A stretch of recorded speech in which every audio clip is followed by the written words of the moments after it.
Anda bersama saya Udiya Sangkar Rasmi dan bersama saya ialah penulis veteran dari Bentong Pahang M. Mahindran. Beliau berpengalaman menulis karya dalam bahasa Malaysia dan bahasa Tamil sejak tahun 1980-an. Kita akan ketahui perkembangan terkini beliau iaitu dari bulan Januari sehingga sekarang. Apa khabar Mahindran? Ya, apa khabar baik saudara Udia? Ya, kita teruskan kepada perbincangan kita. Mahu tahu tentang perkembangan terkini saudara dari Januari sehingga kini. Boleh ceritakan perkembangan diri saudara? Ya, perkembangan diri saya seperti biasa, sebab saya tinggal seorang diri di Bentong Pahang, di rumah saya di sini. Seperti biasa pagi-pagi aktiviti saya akan bangun pukul 6 lebih dan saya akan melakukan senaman ringan sebelum saya melakukan tugas-tugas harian lah. Saya akan seperti saya akan membuat sarapan untuk sendiri, seperti makan roti atau minum kopi di rumah. Kadang-kadang saja saya akan keluar bersama kawan untuk minum di luar lah. Selepas itu saya akan aktiviti harian seperti membaca, menulis semua adalah termasuk dalam aktiviti harian saya lah. Kesihatan saya pun setakat ini okey lah. Setahun sekali saya akan pergi ke klinik kesihatan yang berhampiran di sini. Setakat ini tidak ada apa-apa, semua di dalam kawalan yang baiklah. Tidak ada apa-apa yang merunsingkan kesihatan setakat ini. Cuma usia pun sekarang sudah 58 tahun, gigi pun semakin berkurangan di sana sini. Itu adalah masalah utama saya lah. Gigi saja ada setakat. Jadi duduk bersendirian ini saya memenuhkan diri saya lah dengan menonton, membaca, mendengar muzik, jadi menulis. Ini adalah aktiviti-aktiviti harian saya. Kadang-kadang saya juga akan mengunjungi saudara mara di mana-mana, ada ke Kuala Lumpur atau di Kelang. Ada juga adik-beradik saya juga mengunjungi saya sebulan sekali. Ini untuk mengaktifkan diri saya lah. Sepanjang rutin harian saya beginilah yang berlalu. Setiap petang pula saya akan pergi lah untuk menjaga kesihatan. Itu sajalah aktiviti perkembangan diri saya lah setakat ini, sebab saya hidup bersendirian di sini. Jadi perkembangan diri nampaknya sihat sejahtera. Dan bagaimana, jadi ada beberapa aktiviti yang disebut tadi. Ada aktiviti lain yang dilakukan selain daripada aktiviti penulisan? Ya, setiap petang saya akan adakan kelas sesi pengajaran bahasa Malaysia lah untuk murid-murid, pelajar-pelajar dari sekolah rendah hingga ke sekolah menengah lah. Dalam ada lebih kurang 13 murid akan hadir dari hari Isnin hingga hari Jumaat. Mereka akan hadir untuk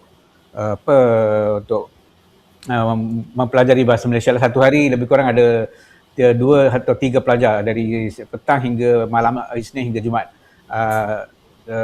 Jadi apa-apa masalah saya akan mengajar dari segi penulisan, pemahaman dan pembacaan lah. Saya akan menekankan untuk murid-murid daripada kaum India dan Cina yang tinggal di kawasan saya di sekitar inilah. Selain itu, aktiviti lain selain daripada ini, saya setiap minggu saya akan pergi ke pasar untuk membeli bahan-bahan masak mentah untuk masak untuk sepanjang minggu tu kan. Selepas pergi ke pasar, saya akan ke kuil untuk sembahyang lah, untuk sembahyang secara ringkas setiap hari Selasa. Kadang-kadang Selasa ke kuil pada waktu pagi, hari Jumaat pula pada waktu malam ke kuil Mariaman yang terdapat di sinilah. Itu aktiviti saya lah yang sepanjang minggu ni lah. Dan saya gembira lah dapat membimbing kanak-kanak yang pelajar. Saya pun gembira sebab walaupun ini saya tidak rasa saya tinggal bersendirian lah, kerana mereka ada keluar masuk rumah saya seperti rumah ni penuh dengan orang lah. Saya rasa hidup ini terisi juga dengan sebab saya boleh berbuat sesuatu untuk mereka dengan membimbing kanak-kanak yang inilah.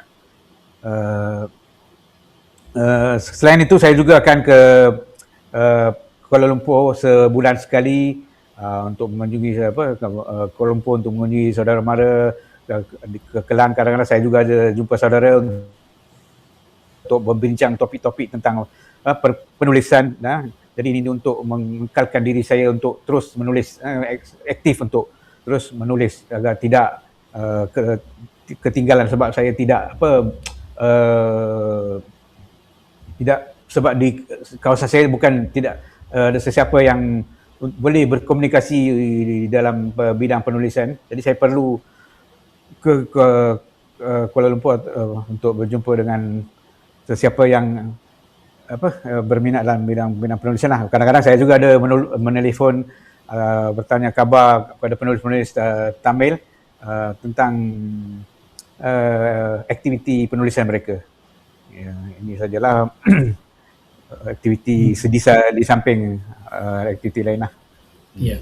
Jadi seperti saya sebut ke awal tadi, saudara berpengalaman menulis dalam bahasa Tamil dan bahasa Malaysia sejak tahun 80-an dan masih aktif berkarya sehingga kini. Dan kita mahu tahu perkembangan terkini. Jadi mulai Januari sehingga kini, bagaimana, apa yang penglibatan saudara, bagaimana penglibatan saudara dalam bidang penulisan kedua-dua bahasa ini? Ya, sejak ada portal sejak ada blog dan portal-portal melalui internet, saya sudah menjadi mudahlah untuk saya meneruskan penulisan. Saya tidak perlu mengharapkan sangat akhbar atau majalah untuk menunggu, sebab menulis ke akhbar dan atau majalah akan mengambil masa yang lama untuk disiarkan. Jadi saya menulis tetap dalam blog persendirian saya. Saya sudah memulakan blog persendirian saya sejak tahun lepas 2025. Jadi hingga sekarang saya sudah menghasilkan lebih kurang 80 termasuklah cerpen dan rencana dalam blog persendirian saya dalam bahasa Malaysia dan bahasa Tamil lah. Satu minggu saya akan hasilkan dalam bahasa Malaysia dan minggu akan seterusnya saya akan menghasilkan dalam bahasa Tamil lah. Jadi sebulan dalam blog saya akan ada 4 karya lah, cerpen ataupun rencana. Begitu juga saya akan menulis ke portal Sastra Kahwin. Sebulan saya akan menulis dua karya, satu cerpen dan satu rencana untuk disiarkan dalam portal Sastra Kahwin. Untuk portal Sastra Kahwin kita perlu hantar sebelum 27 hari bulan setiap bulan untuk disiarkan pada bulan seterusnya. Begitu juga dengan Cukeria. Untuk Cukeria pula saya sering menulis dalam permukiman yang diadakan di anjuran di Kahwin. Saya dengan saudara kita sering mengadakan permukiman di Bentong. Jadi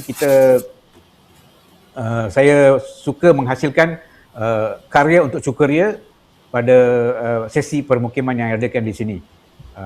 Jadi ini lagi menyenangkan saya lah. Jadi setiap karya-karya saya ini saya lebih mengambil permasalahan kehidupan seharian yang dihadapi oleh masyarakat kaum India.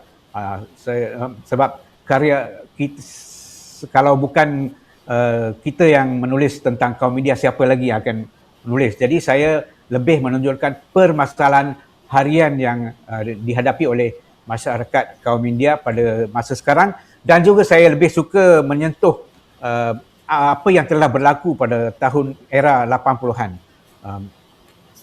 dalam karya-karya saya.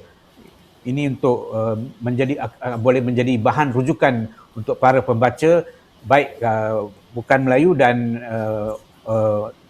ataupun yang kaum India sendiri. Untuk kaum Melayu dan bukan Melayu. Selain itu saya juga menghasilkan dalam bahasa Tamil untuk cerpen cerpen dan rencana untuk majalah Tendril. Dalam sebulan sekali sekurang-kurangnya satu karya akan disiarkan di majalah Tendril. Untuk portal Excentrica dulu saya rajin juga tulis, tapi sekarang sudah berkurangan sedikit sebab sudah ada banyak, ada portal Cukaria, portal saya sendiri dan portal Sastra Kahwin. Jadi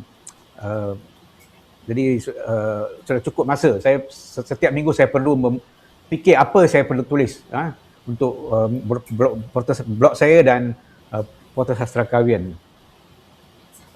Untuk akhbar mingguan, akhbar bahasa Malaysia setakat ini, tahun ini sudah tersiar sebuah cerpen saya dalam mingguan Malaysia pada beberapa bulan lepas, 2 bulan lepas saya rasa. Saya akan terus juga menulis dalam bahasa Malaysia, akhbar jugalah jika dia ada sambutan lah.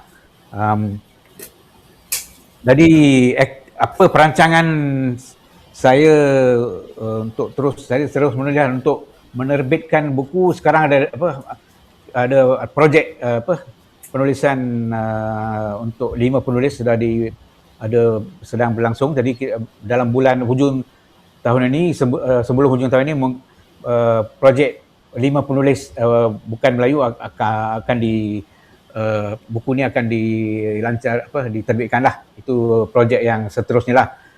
Saya tidak ada hasrat untuk menerbitkan buku persendirian untuk mungkin tahun depan mungkin akan fikir untuk menerbitkan buku sendirilah.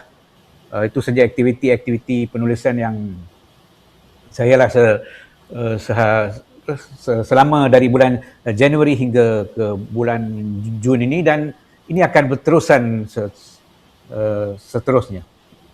Ya, memang sangat jelas ya bagaimana Saudara Mahindran tetap aktif dan prolific dalam berkarya dalam kedua-dua bahasa.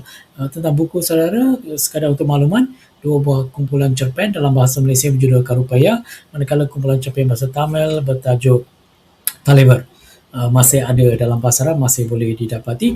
Dan jangan lupa kita juga boleh membaca karya-karya M. Mahindran di portal Sastra Kahwin dan juga di Cukaria seperti dinyatakan tadi. Kita harapkan, kita doakan dan kita minta supaya Saudara Mahindran terus aktif berkarya. Terima kasih kerana sudi berkongsi pengalaman di sini. Terima kasih Saudara Udia untuk rancangan ini, acara ini. Terima kasih.